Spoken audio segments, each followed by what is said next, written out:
ছোট থেকেই কষ্টের ভিতরে মানুষ হচ্ছি, এখনো হচ্ছি। বিলাসিতা কি জিনিস সেটা জানি না, বাবা যেটা এনে দেয় সেটাই আমাদের আনন্দ। কখনো বাবার কাছে জুলুম করে কিছু চাইনি। আসসালামু আলাইকুম, কেমন আছেন সবাই? আশা করছি সবাই অনেক ভালো আছেন। আলহামদুলিল্লাহ আমিও ভালো আছি, আমরা সবাই ভালো আছি। তো কিছু কথা আপনাদের মাঝে বলতে আসলাম, কিছু কথা না বললেও নয়। কারণ অনেকে বলে আমি নাকি বেশি পাকনামো হয়ে গেছি, অল্প বয়সে পেকে গেছি। আসলে আমি সব সময় সত্য কথা বলি। আর আমি ছোটবেলা থেকেই আব্বুর সঙ্গে চলাফেরা করি। আমার বাপ কি রকম ভাবে চলাফেরা করে আমি সেটা নিজের চোখে দেখি, এবং এ থেকে শিক্ষা নিয়ে আমি সোশ্যাল মিডিয়ায় শেয়ার করি আপনাদের সঙ্গে আব্বুর সাথ করে। এতে কিছু মানুষ মনে করে যে আমি পাকনামো হয়ে গেছি, পাকনামি করতেছি। তো কেউ আমার এই বিষয়গুলো ভালোভাবে নেয়, কেউ আবার মন্দ হিসেবে ধরে। তো একটা কথা আপনাদের বলবো, আপনারা কি কোনোদিন দেখছেন যে আমি এই সোশ্যাল মিডিয়ায় এসে কোনোদিন অশালীন কিছু করেছি বা গালমন্দ করেছি বা খারাপ ভাষা ইউজ করছি? আমার কি নাচ গান কোনো কিছু ভিডিও দেখছেন কোনোদিন?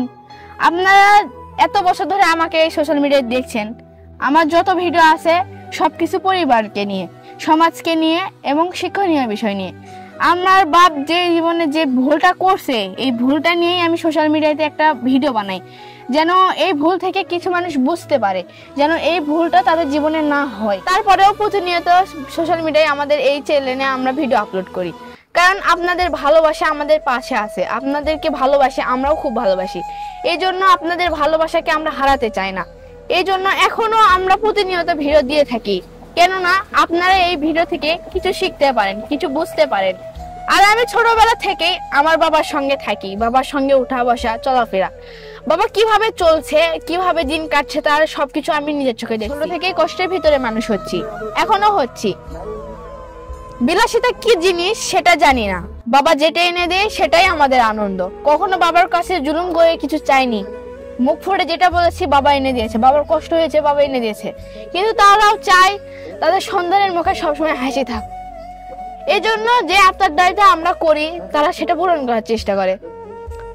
বাবা মার সাথে থাকা, বাবা মার পরিস্থিতি বোঝা একটা সন্তানের জন্য মাস্ট ইম্পর্টেন্ট। আর সন্তান হিসেবে যদি এটাই না বুঝি, তাহলে কিসের জন্য তাদের পাশে থাকবো? আর হয়তো এই থেকেই তাদের কষ্ট দেখে সেটা সহ্য করতে না পেরে সোশ্যাল মিডিয়ায় এসে আমি মনের কথাগুলো একটু বলি।